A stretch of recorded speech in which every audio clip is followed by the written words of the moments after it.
Ang kwentong ito ay hango sa totoong buhay. Mula ito sa isa nating kabayan na itago na lang natin sa pangalang Yvonne. Walang eksaktong taon, probinsya ng Samar. Tanya, gabing-gabi na. Saan ka na naman ba pupunta? Wika ni Aling Loida. Dito lang sa labas. Hindi naman ako pwede magsigarilyo sa loob ng bahay eh. Tugon ni Mang Tonyo. Bakit ba kasi hindi mo itigil yung bisyo mo? Alam mo, nagsusunog ka lang ng pera. Nako Loida ha, hayaan mo na ako.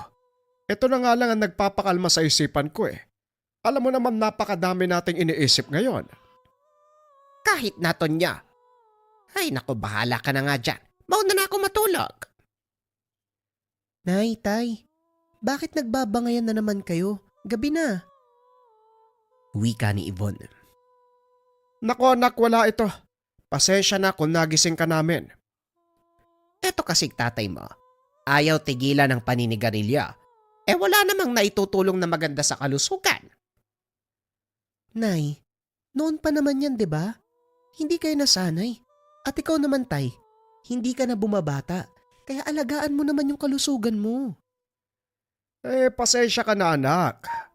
Pero kailangan kong pakalmahin ang sarili ko. Alam mo naman ito na lang ang paraan para makapag-isip tungkol sa mga bagay-bagay, hindi ba? Ito ang pangkaraniwang talakayan sa bahay nila Yvonne. Nakatira ang dalaga sa isang maliit na pamayanan sa gawing dulo ng kanilang bayan. Mula sa pamilya ng mga magsasaka. Sinikap ni Mang Tonyo na igapang ang pag-aaral ng dalaga hanggang sa makapagtapos ito sa kursong edukasyon. Simple lang ang pamumuhay na mag-anak. Nakontento lang sa kung ano ang meron. Ngunit isang suliranin ang kinarap ng pamilya nang magkasakit at mamatay ang nakababatang kapatid ni Bon. Malaking halaga ang kinakailangan para sa pagpapagamot. Kinakailangang isanla ang lupang sakahan para makapagbayad ng ospital. Sa kasamaang palad ay namatay din ito. Simula nang mangyari ang trahedya, nawala ang sigla ni Mang Tonyo. Palaging nagmumukmok sa ilalim ng malaking puno ng mangga. Madalas ding marinig ni Yvonne na nagsasalita mag-isa ang matanda. Isang hapon, kakauwi lang nito galing sa pinapasukang paaralan nang makita si Mang Tonyong nakikipagtawanan. Laking pagtataka ng dalaga dahil wala namang ibang tao sa lugar. Amoy na amoy sa paligid ang sinusunog na tabako. Kaya naman nilapitan niya ito. Tay, mukhang napaparami ang sindi natin ah. Hoy Bon, ikaw pala, hindi naman. Isang beses pa lang ako nakapagsindi ng sigarilyo. Nako tay ah, huwag ka na nga magsinungaling. Amoy na amoy mula sa labas ng bakuran yung usok ng tabako. Ayan oh, nakikita ko pa nga eh. Ay nako, yan ba? Sa mga kaibigan ko yan. Ayun nag-alisa na dumating ka eh. Kaibigan? Tay, wala akong nakikitang tao maliban sa inyo. Sinong kaibigan ba yung tinutukoy mo? Wala, sige na. Pumasok ka na. Naganda ng merienda ang nanay mo. Kayo din po pumasok ha, magdidilim na. Sige na, susunod na ako. Pag-uusap ng mag-ama. Pagpasok ni Ibon sa loob ng tahanan, kagad nitong sinabi sa ina ang nangyari. Nay, napansin ko lang po ah. Mukhang napapadalas ang pagsasalita ni tatay mag-isa. Hindi ko naman napapansin, anak. Kailan mo ba nakita ang tatay mong nagsasalita mag-isa? Maraming beses na po, Nay. Kanina lang oh, nakita ko siya nakikipagtawanan eh. Wala namang tao sa paligid. Nandoon pa din yata ngayon sa ilalim ng puno ng mangga. Hayaan mo muna ang tatay mo. Hindi pa rin niya matanggap ang pagkawala ng kapatid mo. Pinagmasdan ni Yvonne ang matanda mula sa bintana. Nakitang nakangiti habang humihit-hit ng sigarilyo. Laking pagtataka ng dalaga dahil napakakapal ng usok na ibinubuga ng matanda. Nay, tignan niyo. Yung binubugang usok ni tatay ang kapal. Ano pang sinasabi mo? Aba, oo nga oh. Sandali nga.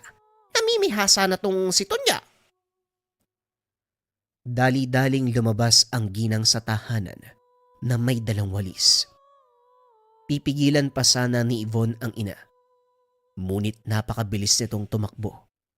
Akmang hahampasin na si Mang Tonyo nang biglang tumalsik ang walis na hawak nito.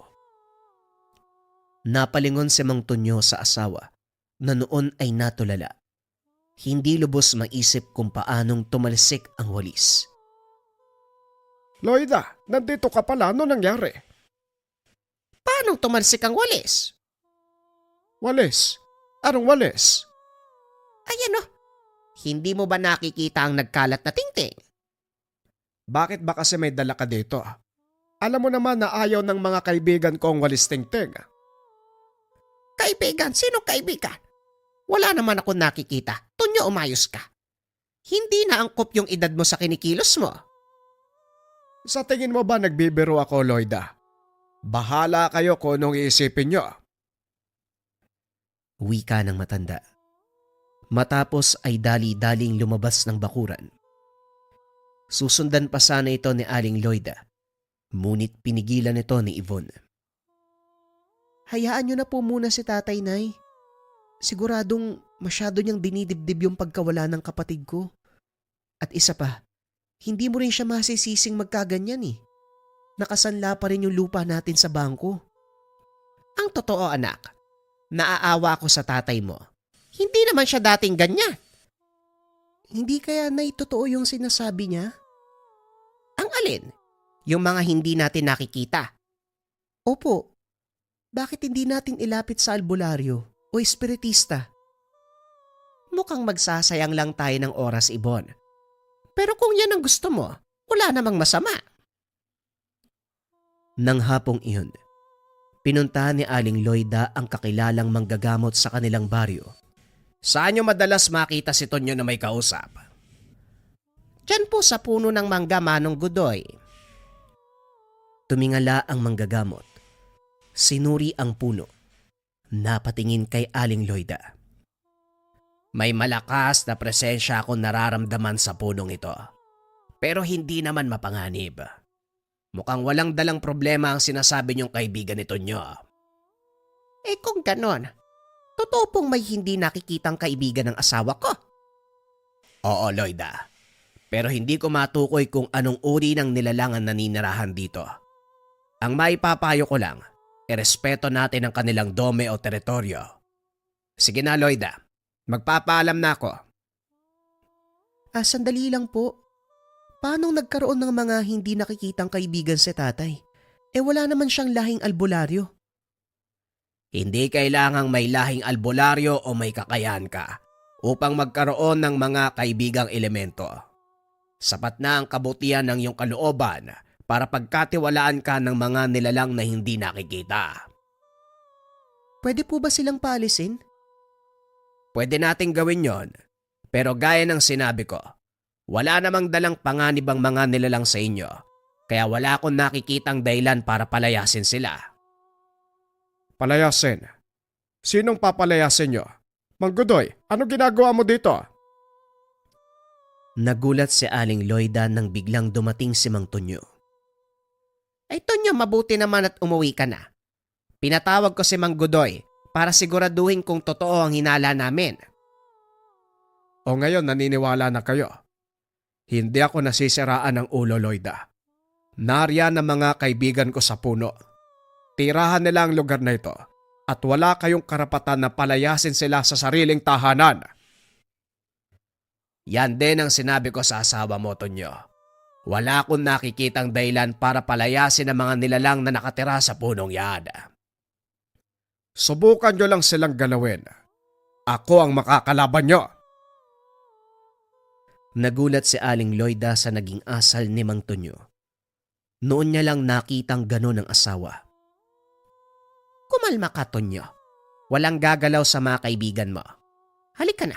Pumasok na muna tayo sa bahay. Hindi ako aalis dito, lalo na't may nararamdaman akong banta. Sige na, alis na ako, Loida. Huwag kang mag-alala. Hindi ko gagalawin ang mga kaibigan mo. Nanatili si Tonyo sa puno ng mangga hanggang sa umalis si Mang Godoy. Ano bang nangyayari sa tatay mo, Ibon? Hindi ko na siya maintindihan. Ganon din po ko, Nay eh. Pero hayaan po muna natin si tatay. Siguro, kailangan niya lang ng kaunting espasyo. Nanatili buong gabi si Mang Tonyo sa ilalim ng puno. Kinabukasan pumasok ito ng bahay para magkape. Matapos ay kagad umalis. Nagtungo sa palayan. Sinubukan nitong kausapin ni Ibon, kaso nga lang hindi umiimik ang matanda. Kaya nagbakasakali ang dalaga na humingi ng payo kay Mang Godoy. Bakit hindi mo subukang kausapin ang mga kaibigan ng iyong ama? Baka sakaling makatulong sila. Paano ko po gagawin yun? Wala naman po kong alam sa mga ganyan. Batay sa obserbasyon mo, ano ba ang karaniwang ginagawa ng tatay mo sa tuwing makikipag-usap sa mga kaibigan niya? Ang natatandaan ko lang, nagsisindi siya ng sigarilyo O hindi kaya naman nilukot na tabako. Subukan mong gayahin yon. Pwede ka rin magdala ng alak at matatamis sa pagkain. Sige po, susubukan ko po yung mga sinabi niyo. Matapos makipag-usap, dali-daling umuwi ang dalaga. Dumaan ito sa tindahan upang bumili ng mga kakailanganin sa gagawing pakikipag-usap. Saktong pagdating ng dalaga ay wala pa si Mang Tonyo. Ayon sa ina, nagpunta ito sa kanyang kapatid sa kabilang ibayo, kaya maaaring kinabukasan na ang uwi nito. Kinuha ni Yvonne ang pagkakataon upang isagawa ang pakikipag-usap sa mga hindi nakikitang kaibigan ng ama. Naupo ito sa ilalim ng puno ng mangga. Nagsindi ng ilang perasong nilukot na tabako. Naglagay ng alak sa baso. Hindi ko alam kung paano magsisimula. Pero gusto ko sana kayong makausap. Kung maaari sana, magpakita kayo. Unti-unti na kasing nag-iiba yung ugali ng tatay ko Alam kong nandyan kayo. Ngayon ko kailangan ng tulong nyo. Ilang minutong nanatili si Ibon sa ilalim ng puno hanggang sa hindi nito namalayan. Nakatulog ang dalaga. Nagising na lang ito nang marinig ang kalansing ng baso. Pagdilat niya, nakita niya ang malaki at maitim na kamay. Hawak nito ang bote ng alak habang nagbubuhos sa baso. Simpleng tao lang ang iyong ama. Mabait at mahilig tumawa. Kung ako ang tatanungin, wala akong nakikitang masama sa ginagawa niya. Ikaw ba ang kaibigan ng tatay ko? Meron ka pa bang ibang inaasahan? Wala naman. Pero gusto ko lang malaman.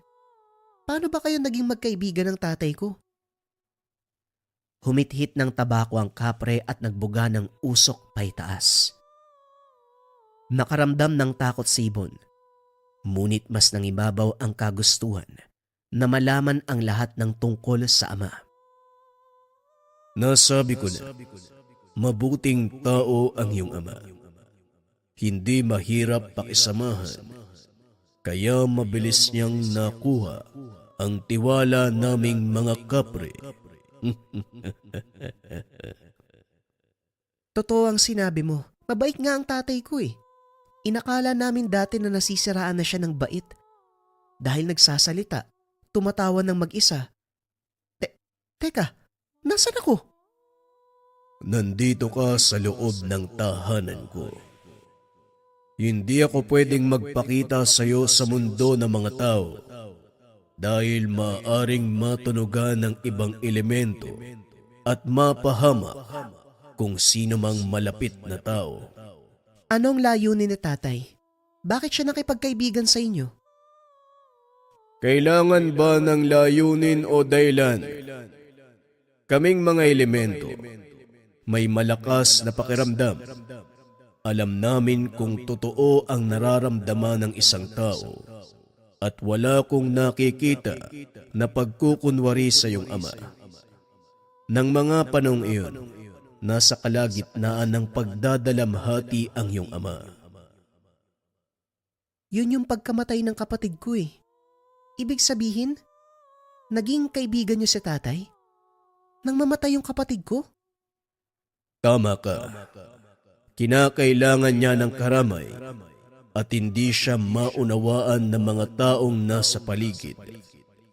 Matinding kalungkutan ang nagbukas sa kanyang kakayahan para makipag-usap sa amin. Pasensya na kung naistorbo ko yung pananahimik niyo. Gusto ko lang makasiguro eh, na magiging maayos ang tatay ko. Wala kang dapat ipag-alala. Kaibigan ko si Tonyo at handa akong gawin ang lahat para makatulong.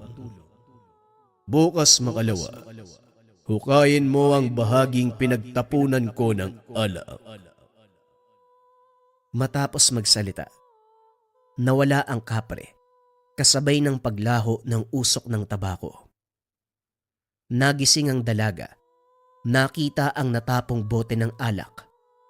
Kumuha ito ng patpat at nilagyan ng marka.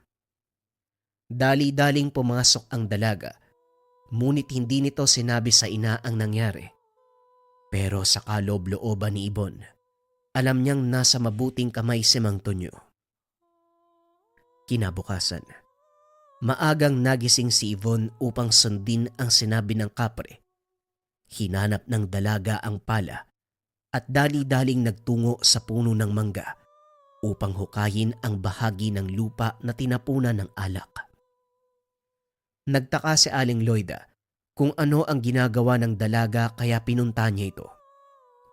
Patuloy sa pag-uukay si Yvonne hanggang sa matamaan ng pala ang isang matigas na bagay. Inalis niya ang lupa. Nakita ang isang maliit na kahon na gawa sa kahoy.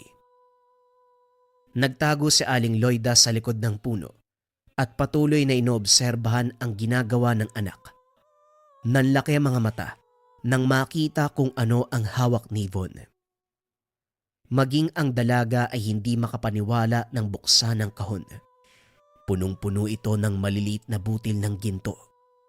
Napatakip ng bunganga si Aling Loida. Hindi naman mapigilan ni Yvonne ang sarili. Napasigaw ito sa sobrang saya. Salamat! Salamat sa inyo mga kaibigan. Malaking tulong to sa wakas. Mababawi na ni tatay ang kanyang lupa. Sa kaloob-looban ni Aling Loida, nagpapasalamat din ito kung sinong nilalang ang nagbigay sa kanila ng ganong kalaking kayamanan. Maya-maya ay dumating si Mang Tonyo.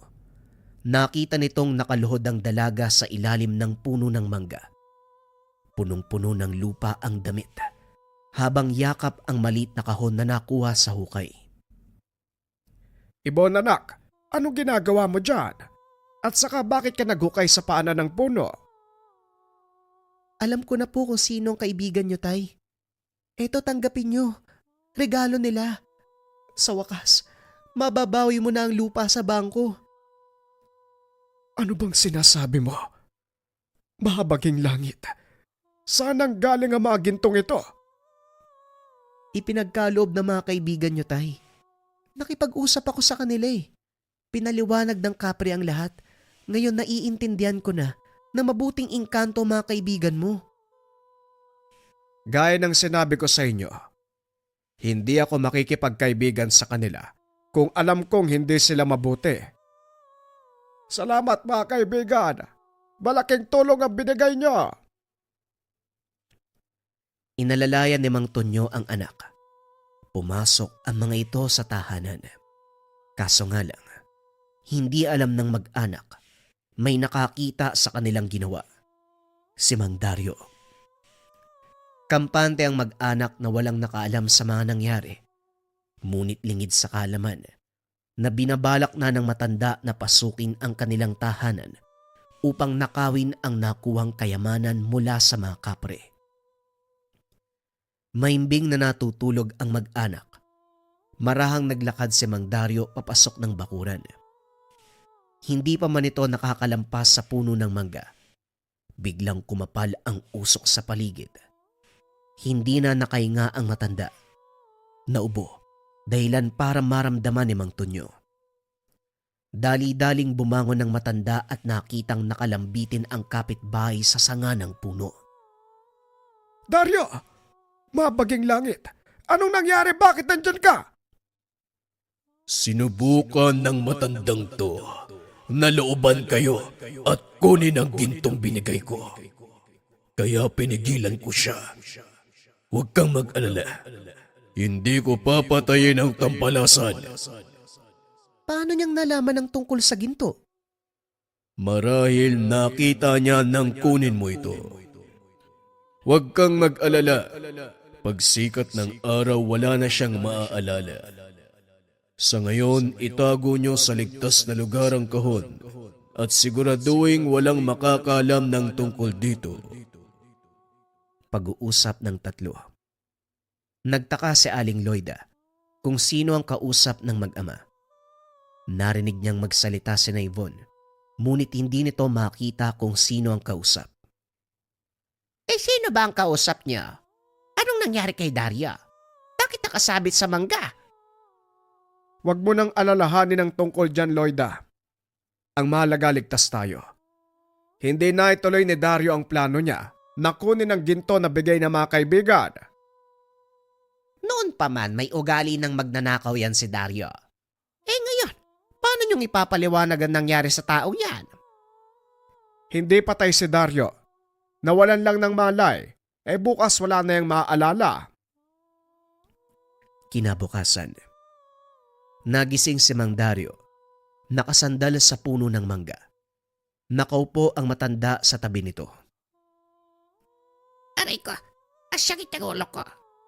Teka, mukhang napasobra yata yung inom ko kagabi. Maligbakuran ang napasuka ko.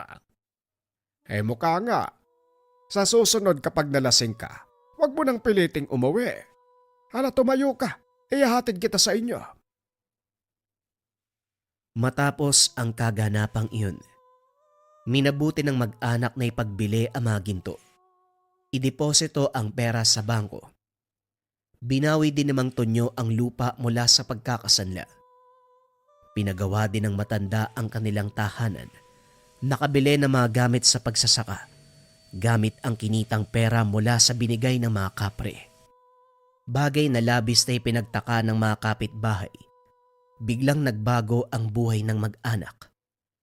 Alam ng mga ito na si Yvonne lang ang nagtatrabaho at hindi ganon kalaki ang sinasahod ng dalaga para makabili ng mga materyales na panggawa ng tahanan at ng mga kagamitan sa pagsasaka. Dahil dito, marami ang naging interesado, pilit na nakikipagkaibigan kay Mang Tonyo upang malaman kung saan nanggaling ang perang pinaayos nila ng tahanan. At para sa kaligtasan ng mag-anak, umiwas ang mga ito. Inakala ni Yvonne, huli na ang nangyari kay Mang Dario. Kaso nga lang ang mga sumunod na araw.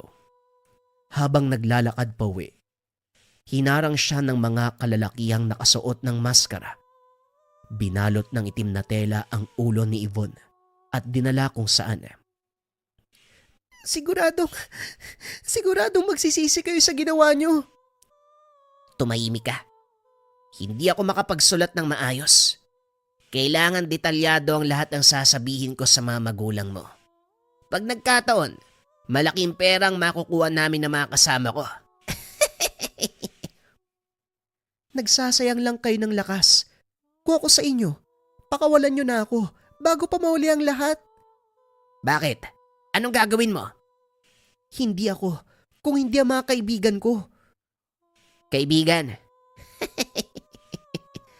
Halos iniiwasan niyo lahat ng tao.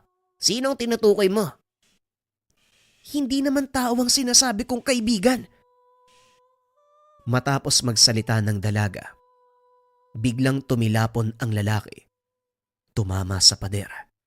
Natanggal ang suot na maskara, dahilan para makilala siya ng dalaga. Bingo, Hindi ba sinabi ko sa'yo na magsisisi ka? Pakawalan mo ko bago pa mauli ang lahat. Dahan-dahang tumayo si Bingo. Hinanap kung sino ang humambalos sa kanya. Sinong nandyan? Magpakita ka! Hindi magpapakita sa'yo ang kaibigan ko. Mapapahamak lang kayo. Biglang hinawakan ng isa sa mga kasamaan ni Bingo ang dalaga. Tinutukan ng patalim sa leg. Sabihan mo ang kaibigan mong magpakita. Kung ayaw mong gilitan ka ng leeg ng kasama ko. Sigurado ka ba? Huwag mo akong kutsain. Hindi ako nagbibiro. Kaibigan, magpakita ka daw sa kanila. Matapos sabihin ng dalaga ang mga kataga, biglang kumapal ang usok sa paligid. Humalimuyak ang samyo na nasusunog na tabako. Nandito na siya. Biglang humagi si Bingo. At sa pagkakataong iyon, hindi na siya nakatayo. Tuluyang nawala ng malay. Akmang tatakbo na palabas ang mga kasama, biglang may humarang na malaking muka sa pintuan. Nanlilisik ang mga mata. Napasigaw ang mga kalalakihan at muling pumasok sa loob ng gusali. Naiisa sa lawalang mga ito. Sa sobrang takot ay kapwa napaluhod. Humingi ng kapatawaran. Ngunit hindi ito pinalagpas ng kapre. Biglang napuno ng usok ang silid, dahilan para mawalan ng hangin at tuluyang mamatay ang mga kalalakihang dumukot kay Yvonne. Kusang kumalas ang tali sa paa at kamay ng dalaga. Dali-daling tumakbo palayo sa lugar. Tahakin mo ang daan na ito para makarating sa kalsada. Mula doon, makakauwi ka sa tahanan niyo. Wika ng kapre. Matapos ay naglaho ito. Sinunod ng dalaga ang sinabi ng nilalang. Ilang minuto ay nakarating na sa bahay. Saan ka ba nanggaling, anak? Nag-alala kami ng nanay mo. Hindi na po mahalaga yun, Tay. Ang importante nakauwi ako ng ligtas. Tinulungan po ko ng kaibigan nyo. Minabuti ng dalaga. Huwag ipaalam sa mga magulang ang nangyari. Dahil mag-aalala ang mga ito. Lumipas sa mga araw, unti-unting nawala ang kuryosidad ng mga tao. Wala nang nagtatanong sa kanila o umaaligid na usap-usapan tungkol sa bilang ng pagyaman. Sa paglipas sa mga taon, namuhay ng payapa ang mag-anak. Nakahinga ng maluwag si Yvonne dahil unti-unting nagbalik sa dati ang lahat, maging ang sigla ng kanyang ama. Nahinto na ang matanda sa bisyo at lalong bumuti ang kalusugan. Habang tumatagal, lalong nagiging maalwan ang pamumuhay ng mag-anak nang dahil na din sa pagsisikap ng dalawang matanda at sa tulong ito ni Yvonne. Nagawa nilang makapagtayo ng arosera at kalaunan ay kinilala silang pinakamayaman sa lugar. Bagaman marami ang nagtataka, hindi na nag-abala ang mga ito na usisain ang buhay ng mag-anak. Maraming taon pa ang lumipas. Nagkaroon ng sariling pamilya si Yvonne. Pinili nitong magbukod, ngunit paminsan ay dumadalaw pa rin sa mga magulang. Kalaunan, si Yvonne na ang nangasiwa sa lahat ng naiwan ng mga magulang. Hindi pa rin nakakalimutan ng dalaga ang totoong pinagmulan ng kung anong meron sila sa kasalukuyan. Pinangalagaan nito ang puno ng mangga kung saan nakatira ang mga kapre. Kapalit nito ang proteksyon at pangangalaga ng mga elemento sa pamilya ng dalaga. Wala namang nakakaalam tungkol sa sikreto ni Yvonne kahit ang napangasawa nito. Hindi niya sinabi ang tungkol sa kaibigan. Kaya nagtataka ang Ginoo kung bakit patuloy niyang pinangangalagaan ang puno ng mangga. Ang tanging sagot lang ng dalaga, ito lang ang naiwang alaala ng mga magulang. Wala ring nakakalam kung saan inilibing ang bangkay ng mag-asawang Loida at Tonyo. Ayon kay Yvonne, binili ng mag-asawa na wag isa publiko ang kanilang libing. Ngunit ang katotohanan ayon kay Von, hindi naman talaga namatay ang mga magulang. Sumama ang mga ito sa kaibigan nilang kapre upang mamuhay sa kabilang dimensyon. Ayon din kay Von, taon-taon siyang naglalagay ng mga nilukot na tabako at bote ng alak sa paanan ng puno ng mangga bilang alay sa mga kaibigang kapre. Ang kasaysayang ito ang nagpapatunay na hindi mo kailangang maging albularyo upang magkaroon ng mga kaibigang elemento. Sapat na ang malinis na kalooban at mabuting hangarin para pagkatiwalaan ng ibang nilalang. Ang mga elementong kagaya ng kapre ay matyaga, matalas ang kanilang pag-iisip at hindi basta-bastang nakikipagkaibigan sa mga tao. Malalaman nila kung may balak kang masama o hindi ka nais-nais. Sa naging karanasan ni Von, pinatunayan ng dalaga na may mga mabuting elementong naninirahan kasama natin. Ang kailangan lang ay respeto. Siguradong makukuha mo ang kanilang paggalang. Sumainyo ang kwento ni Yvonne at ang kaibigan nilang kapre na nagbigay ng biyaya. Bagong kwento pa rin ang kasunod mga kabayan. Ito ay tungkol sa protektor ng mga diwata. Simulan na ang kwento. Ang kwentong ito ay hango sa totoong buhay. Mula ito sa isa nating kabayan na itago na lang natin sa pangalang Ivan. Walang eksaktong taon. Bukidnon. Nagsimula ang lahat nang sumama si Ivan sa grupo ng pinsang si Jerry. Ang sabi nito, may ihahatid na produkto sa kabilang bayan. Wala namang ibang kabuhayan sa paligid kung hindi pagsasaka, kaya walang ibang naisip ang binata kung hindi ito. Nang lula ng sasakyan, hinarang ng mga sundalo, kasagsagan ng pananalakay ng mga masamang loob ng panahong ito. Kalmado lang si Ivan dahil sa isip niya wala silang kargang ikakapahamak. Kaso nga lang, nang makita ang reaksyon ng mga kasama, dito na siya nagtaka. Namamawis ang kamay ng mga ito. Nakatungo, hindi makasagot sa katanungan ng sundalo. Lalong naguluhan si Ivan nang sabihin ng pinsan na saudyet nito. Tumalon ng sasakyan sabay karipas ng takbo patungo sa kagubatan. Lahat ng kasama ay nagkasundo na gagawin ito. Sa sandaling binuksan ng sundalo ang kargamentong nakakahon, nagunhan sa paglabas, dumiretso sa gubat. Sapilitang sumunod si Ivan dahil sa pagkataranta. Ang kasunod na narinig ay putukan ng mga armas. Ang laman pala ng kahon, iligal na baril at mga bomba. Nagkawatak-watak sa kagubatan kung saan-saan dumaan para lang makaiwas sa nagliliparang mga bala. Pero namalayan na lang ni Ivan ang pagkahandusay na mga kasama, kabilang na ang pinsang si Jerry. Nagpatuloy siya sa pagtakbo nang makitang nakasunod ang sundalo pero hindi nakaligtas sa tama ng baril. Bumagsak siya katulad ng iba. Aminado si Ivan sa sandaling tinamaan ng bala. Nalagutan na siya ng hininga. Naalala pa ang huling pagsulyap sa nakandusay na pinsan. Pero hindi maintindihan ang nangyari. Buhay siya. Malinaw na nakikita ang nasa paligid. May matandang lalaki nakatalikod. May ginagawa na kung ano. Nasa loob siya ng isang tahanan na ang bawat sulok, mga halamang gamot at ugat ang makikita. Nakailera ang mga bote sa tabi na may likidong laman. Kinapa ng binata ang sarili.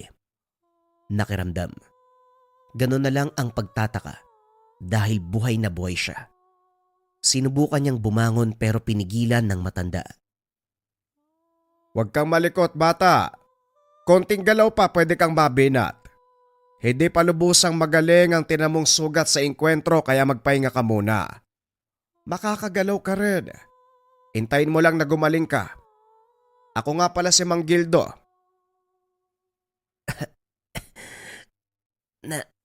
Nasa langit po ba ako? Alam ko namatay ako dahil binaril eh. Sabihin niyo sa akin, langit ba to o impyerno? Ang taas naman ng pangarap mo. Sigurado kang sa langit ka pupunta. Eho, nasa mundong ibabaw ka pa. At siguro namatay ka nga, nabuhay lang dahil sa inilapat kong gamot. Nakita kitang nakahandusay doon sa kagubatan kasama ng iba pang mga binata. Isa-isang kinuha ng mga sundalo ang katawan ng mga kasama mo. Pero dahil nasa malayo ka, nagkaroon ako ng pagkakataon na dalhin ka dito. Binuhay kita. Binuhay? Bakit? Sino ka buba? Diyos ka ba? Diwata? Paano ka nang bubuhay ng tao? Para kang baliw eh. Lokong to. Niligtas na, tinawag pa akong baliw. Tama ka. Isa akong hamak na tao. Hindi Diyos, hindi diwata, o kung ano pa. Pero kaya kong bumuhay ng patay, lalo na kung mararamdaman kong kabutihan sa kalooban.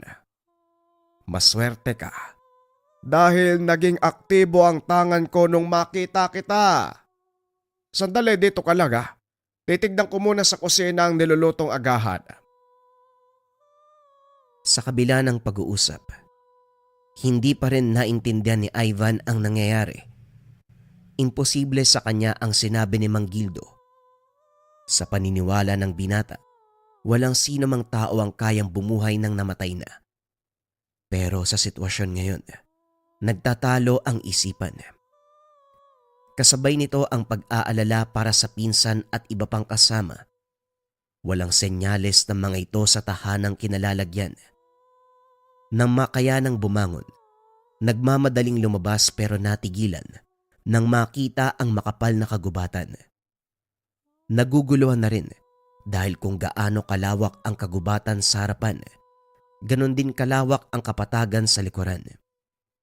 Sa sobrang lawak, hindi niya alam kung may hangganan ba sa dulo. Natigilan siya sa pag-iisip nang marinig ang boses ng matanda. Kahit subukan mong umalis, wala kang mahanap na daanan, iho. Nandito ka pa sa mundong ibabaw, pero ibang dimensyon ang ginagalawan mo ngayon. Kinilabutan si Ivan. Sa isip niya engkanto o nilalang ang karap. Kaso nga lang, alam ng matanda ang tumatakbo sa isipan niya. Kagaya ng sinabi ko kanina, isa kong hamak na tao, pero may kakayahang manirahan sa ibang dimensyon.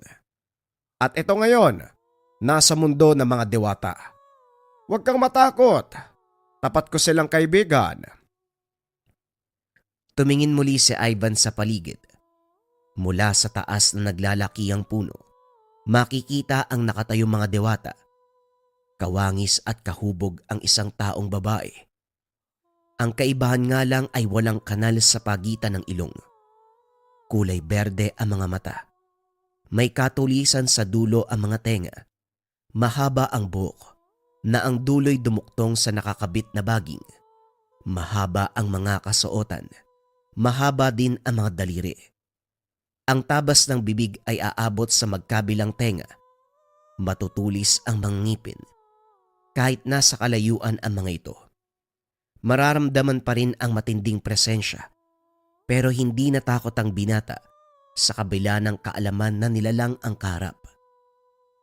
Para malinawan ka, ipapaliwanag ko sa'yo.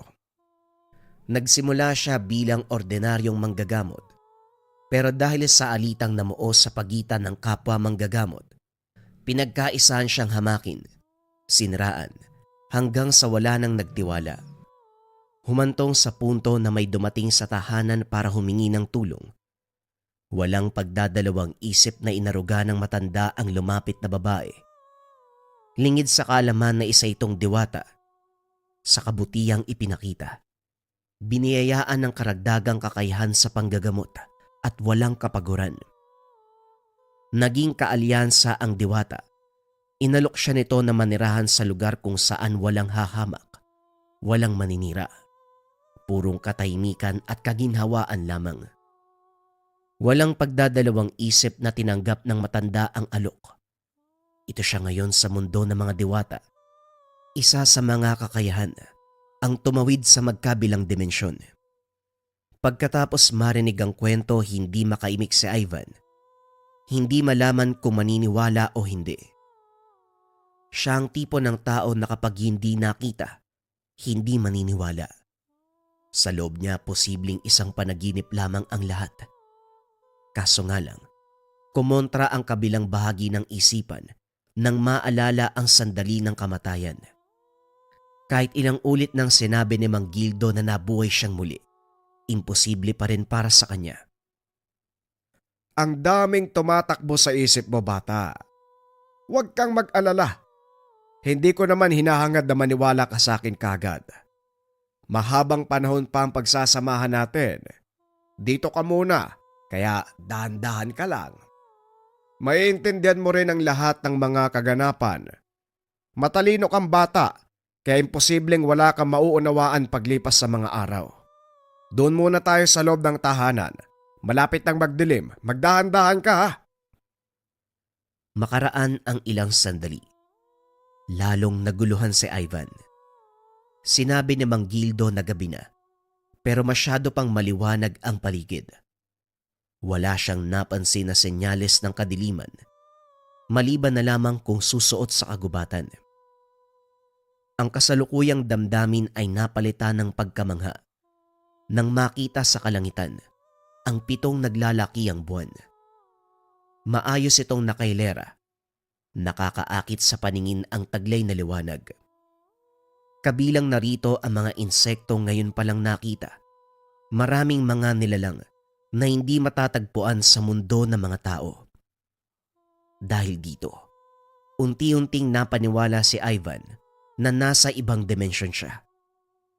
Nang mapagod kakatingin sa paligid, nagpa siyang magpahinga. Kinaumagahan unang binigay ni Mang Gildo ang gamot. Pagkagising na pagkagising. Kalahating baso ng langis na merong nakababad na halamang ugat.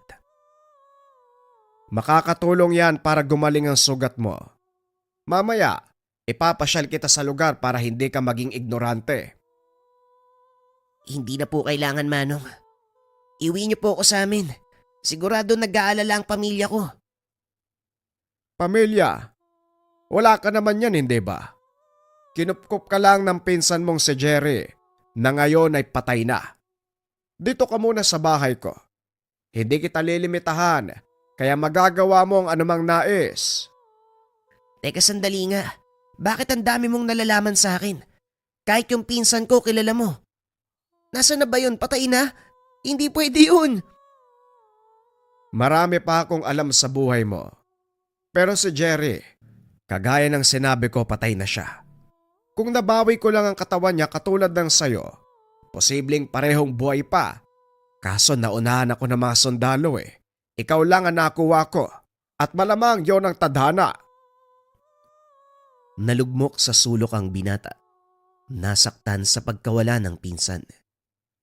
Sa tanang buhay bilang ulila sa mga magulang, ito ang kumupkop sa kanya. Nag-alaga, nag-aruga, kahit nagkaedad, nagawa pa ring tumayo bilang ama at ina. Nang mahimasmasan, ipinasyal siya ni Mang Gildo sa lugar. Maraming tanawin sa loob ng kagubatan na ang hirap ipaliwanag, katulad na lamang ng pagkakaroon ng talon na ang itaas ay umabot sa kalangitan. Mga hayop na parang sa kwento lang nabubuhay. Bawat batong nararaanan ay may nakaupong diwata. Sa malapitan ay sobrang puti na mga ito, na kung lalapitan pa ng husto, parang nakatingin sa liwanag ng bumbilya. Walang visual na makikita. Gumagalaw ang mga ito sa pamamagitan ng paglitaw sa hangin. Nagsisilbing galamay ang naghahaba ang buhok. Isa sa pinaka nakakamangha, ang gabundok na ginto. Ivan, hinay-hinay sa pagtitig dahil hindi basta ang gintong narito. Marami ng taong nalinlang, nawala sa isipan dahil nagpasakop sa kasakiman. Ilis mo ang tingin para hindi katabla ng epekto. Umusad na tayo sa kabila. Tahimik na sumunod si Ivan sa matanda. Pinunta nila ang bahagi kung saan naroon ang tahanan ng mga diwata. Sa paglilibot, narating ang pinakadulo kung saan nakatayo ang mataas na kahoy. Madilim na sa bahaging iyon, kahit tirik pa ang araw. Ito ang lagusan na nagduruktong sa mundo ng mga diwata at mundo ng mga tao. Dito ko dumaraan. Ihanda mo ang iyong sarili dahil lalabas tayo. May kailangan akong kunin sa aking tahanan. Sumunod ka. Diretso lang ng tingin, ha? Sumunod si Ivan nang humakbang na ang matanda. Sobrang dilim ng paligid. Wala nang maaninag. Pero makalipas ang ilang paglakad, sumalubong ang nakakasilaw na liwanag. Kasunod nito, nalaman na lamang na nasa mundo na ng mga tao. Kalsada ang nakita. Natauan ang binata nang marinig ang malakas sa serbato ng dumaang sasakyan. Nagmamadali ding sumunod kay Mang Gildo nang makita itong nasa kalayuan na. Nakarating sila sa isang kubo na nilipasan na ng panahon. Kaunti na lang ang kulang ay bibigay na ang marurupok na bahagi. Pumasok si Mang Gildo dumiretso sa silid. Si Ivan ay naupo sa sala. Sa kabila ng sitwasyon ng bahay, napapanatili pa rin ang kalinisan sa loob. Katulad pa rin sa tahanan ng matanda sa mundo ng mga diwata. May mga halamang gamot, mga boteng nilagyan ng mga likido. Ilang sandali pa lumabas si Mang Gildo. May bitbit na bagay na nakabalot ng tela. Binuksan ito sa harapan ng binata at bumungad ang isang balisong. Maliit na uri ng patalim, pero kakaiba ang hawak ng matanda. Mararamdaman ng malakas na enerhiya na dumadaloy dito. Manong, ngayong nandito na ako sa mundo ng mga tao, pwede na ba akong umuwi sa amin? Napatitig sa kanya ang matanda. Hindi inasahan na ganon ang sasabihin. Ilang sandali itong natahimik. Walang problema. Sige, pwede kang umuwi. Pero kung sakaling magkaaberya sa daan, bumalik ka dito. Hindi sinagot ni Ivan ang matanda. Tumatakbong binaybay ang daan pauwi. Nakangiting binuksan ang tahanan pero wala ni isang naabutan sa loob. Dito bumalik sa alaala ang kinasangkotang inkwentro laban sa mga sundalo. Magluluksa na sana sa pagkasawi nang dumating ang kakilalang minsang sumama sa grupo. May dalang balita. Hinahanap ang ibang kasama nila Jerry. Ayon sa mga sundalo, may nawawalang bangkay. Lalong natakot nang makita ang mga sundalong naglilibot sa lugar. Walang pasabing tumakas. Natagpuan ang sarili na bumalik sa tahanan ni Mang Gildo. Nakabang sa kanya ang matanda na parabang alam nito na babalik siya. Mukhang mapipilitan ka uli na sumama sa akin, ha? Halika, kailangan na nating umuwi bago matapos ang oras ng pagbubukas ng lagusan. Sa paglipas ng mga araw, tuluyang gumaling ang sugat ni Ivan. Maging ang peklat ay walang naiwan. Paulit-ulit siyang pinapainom ni Mang Gildo ng langis na binabara ng ugat. Nang tumagal, kusang nagtanong ang binata kung ano ito. Ugat ng kugon, pero hindi basta-bastang ugat. Isa itong mutya na may kakayahang magbigay ng pambihirang lakas sa taong makakainom ng binabarang langis. Ito rin ang ginamit ko para muli kang mabuhay. Marami pang sinabi ang matanda. Pero ang tumatak kay Ivan, ang binanggit na magkakaroon ng pambihirang kakayahan, ang taong makakainom ng binabarang langis. Sa katunayan, matapos ang ilang araw ng pag-inom, unti-unting napansin ang pagbabago sa sarili. Bigla na lang nakakaramdam ng lakas, hindi napapagod. At higit sa lahat, tumatalas ang paningin at pandama. Kung nung una hindi na malayan ang pagpasok ng diwata sa tahanan nang minsang magdala ng pagkain, ngayon nasa malayuan pa lamang ay napapansin na. Maging ang enerhiya nito, ramdam na ni Ivan. Ano po ba ang mangyayari sa taong... may masama po bang epekto ang pag-inom niyan? Bakit parang kinakabahan ka? Wala kang dapat ipag-alala, Ivan. Ang mutyang ito, marunong umalaga ng tao, lalo na kung maibigan. Hindi magtatagal, makakayanan mo ring lumaban sa mga nilalang na umaaligid sa mundong ito. Umaaligid sa mundong to. Ano po bang ibig niyong sabihin? Pwede pong pakilinaw para maintindihan ko. Binabalot ng kapayapaan ang lugar na ito dahil balwarte ng mabuting diwata. Pero hindi nangangahulugan na walang panganib. May takdang araw kung saan may kaguluhang nagaganap. Mapapalaban ng mga diwata. Maging ako. Ngayon ikaw rin. Hindi kita binuhay dahil gusto ko lang. Ito ay pagpapasya ng mga diwata para malinaw sa'yo, ha? Gusto nilang sumama ka at tulungan ako na protektahan ng mundo. Lalong naguluhan ng binata sa sagot ni Mang Gildo. Muling pinaliwanag ng matanda sa terminong madaling maintindihan. Kaso nga lang walang sagot mula kay Ivan. Sa dami ng nangyari mula sa pagkabuhay sa kamatayan, sa mundong kasalukuyang ginagalawan, at sa binanggit ng matanda tungkol sa pagpili ng mga diwata upang maging protektor, umurong ang isipan. Nalinawan lang si Ivan nang dumating ang takdang araw kung saan may paglusob na naganap. Tahimik ang gabi ng mga sandaling ito, pero binulabog ng nakakabinging tunog. Ingay na nagmula sa sabayang pag-atungal ng mababangis na hayop. Alisto ang mga diwata, kanya-kanya sa pagtago. Ilang minuto pa ang dumaan. Nawasak ang pananggalang sa kahanginan. Lumitaw ang mga engkantado. Katulad pa rin ang itsura sa mga diwata, pero ang naiiba. Itim ang kulay ng katawan. Namumula ang nanlilisik na mga mata. Nakasakay ang mga ito sa mga kabayo na kalansay. Ivan, ito na ang sinasabi ko sa'yo. Oras na para tumulong ka. Ibalik mo ang kabutihang ginawa para sa'yo. Hinagis nito ang uri ng patalim. Pagkatapos ay basta na lamang siya itinulak palabas.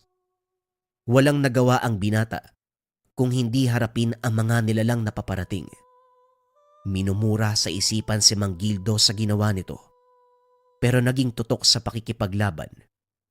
Hindi alam ng binata kung saan nahugot ang tapang, maging ang lakas na dumadaloy sa katawan. Pero ito rin ang parehong pakiramdam sa tuwing iniinom ang langis. Ilang sandali pa unti-unting nagbago ang kulay ng paningin. Naging kulay berde. Mas lalong lumakas ang enerhiyang nararamdaman.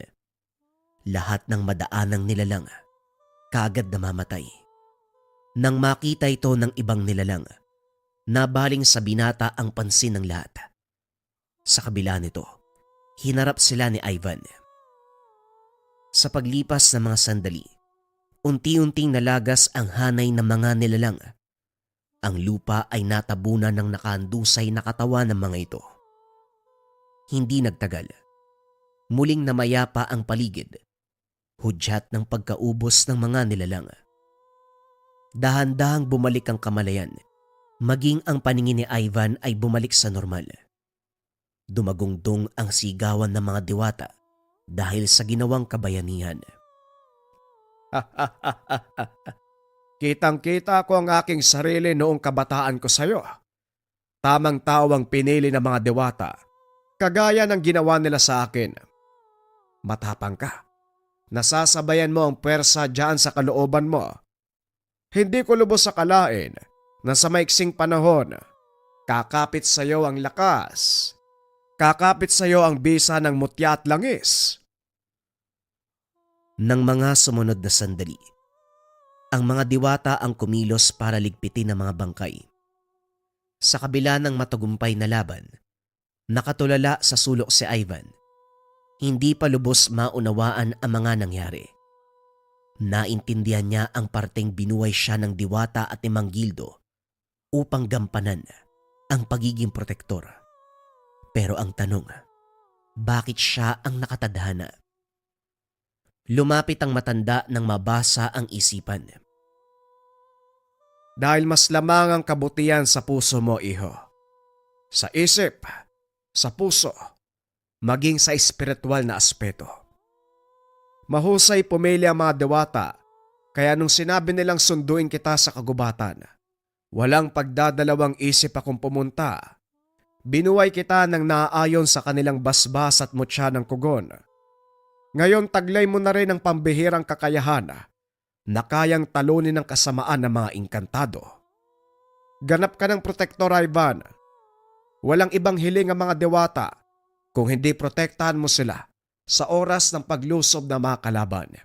Kapalit nito, sila na ang bahala sa'yo. Ano man ang naisin mo ibibigay nila. Kung ganun, paano kung hilingin ko na buhay nila yung pinsan ko? Kaya ba nila? Iho, ilang araw na ang lumipas ng kamatayan ng pinsan mo. Wala nang pag-asang mabuhay. Teka, ilang araw na ba yung lumipas? Bakit ang bilis ng takbo ng panahon dito? Parang ilang araw pa lang ah. Pero maibaho ako. Bakit ba kailangan ng protektor ng mga diwata? Meron naman silang kakayanan. Binuhay pa ako, namatay na. Tapos uutusan lang pala. Mga kauri naman nila yung lumusob eh. Bakit sila natatakot? Pareho naman nagtataglay ng lakas eh. Madaya din ho kayo. Hindi kita nakitang lumaban ah. Nagtago ka yata eh. Oy iho, hindi ako nagtago. Sinara ko yung lagusan na binuksan ng mga inkantado para mapigilan yung pagpasok ng marami pa. Pagbalik ko, tinapos mo na ang laban kaya ano pang magagawa ko? Kung ang mga diwata ang pag-uusapan, tama ka. May kapangyarihan sila na kapantay na mga lumusob. Pero dahil purong kasamaan ang meron sa mga lumusob, mas mabilis silang magparami. Mas marami ang bilang nila na kayang wasakin ang mundong ito. Bagay na hindi kayang pigilan ng mga diwata lamang. Kaya kinakailangan ng tulong ng mortal. Matanong ko lang ho, gaano na kayo katagal dito? Hindi ko na matandaan Tignan mo na lang siguro sa itsura ko. Kahit kulubot na, malakas pa rin. Nagpatuloy ang buhay ni Ivan sa mundo ng mga diwata. Kahit may katagalan na sa lugar, hindi niya kinakausap ang mga ito. Naririnig niyang nag-uusap, nagkakantahan, pero mailap sa tao. Ang sabi ni Mang Gildo, hindi sila katulad ng mga inkantong nababalita sa mundong ibabaw. Tahimik lamang ang mga ito. May iilan na nakikipagsalamuha sa mga tao, kaso nga lang mabilis na didismaya kapag nakikita sa mga tao ang pagkayok, lalo na kapag nakikita ang ginto. Lumipas ang taon, muli na namang naganda para sa paglusob na paparating. Nasanay na si Ivan sa galaw ng mundo, kung kaya't hindi na nag-intay ng hudyat ni Mang Gildo. Sa puntong ito, iba't ibang uri na ng armas ang gamit ni Ivan. Merong kapirasong baging na ibinigay ang diwata. Sa bawat pagkumpas ng baging, maraming elemento at nilalang ang namamatay. Parehong sitwasyon ang nangyari. Si Ivan ang humaharap, samantalang si Mang Gildo ang nag-aasikaso sa pagsara ng lagusan. Malakas ang mga nilalang, pero walang binatbat sa puwersang pinagsama ng kapangyarihan ng diwata at mutya ng kugon na nananalaytay sa ugat ng binata. Idagdag mo pa ang bagong sandata. Madaling natapos ang labanan. Kagaya ng nangyari noon, ang diwata ang nagligpit sa mga bangkay. Matapos ng digmaang iyon, bumalik si Ivan sa mundong ibabaw. Marami pa ang mga sundalong naglilibot sa lugar, pero hindi na siya nakikilala ng mga ito. Kahit wala na si Jerry, nanatili pa rin ang tahanan. Maayos ang mga kagamitan. May mga alagang hayop na para bang may kung sinong nag-aalaga dito. Alam ni Ivan sa kanyang sarili, ang mga nilalang ang nag-aasikaso sa naiwang lugar. Hindi naglaon nagkapamilya si Ivan, gayon pa man nanatili ang pagiging protektor. Pumupunta siya sa oras ng panganib. Si Mang Gildo ang nagsasabi sa kanya na merong paparating na signo sa lugar. Lingid sa kaalaman ng asawa't anak ang gampanin. Lumipas pa ang maraming taon. Magkasama pa rin si Mang Gildo sa pagprotekta sa mga diwata. Hiniling ng matanda na sa mundo ng mga ito manirahan para hindi na mahirapan sa pagtawid. Kaso nga lang hindi pumayag si Ivan. Mas gusto niyang manirahan sa mundo ng mga tao. Hanggang sa umabot sa punto na maalam na si Mang Gildo. Sa kabila ng paninilbihan sa mga diwata, meron pa ring nakatakdang kamatayan bilang tao na hindi na pwedeng pakialaman ng mga nilalang. Naging masakit para kay Ivan ang pagkawala nito dahil tinuring na ama ang matanda. Siya ang pumalit bilang protektor. Ginampanan ng tungkulin. Alam niya rin sa kanyang sarili na darating ang panahon. Merong papalit sa kanya bilang protektor ng mga diwata.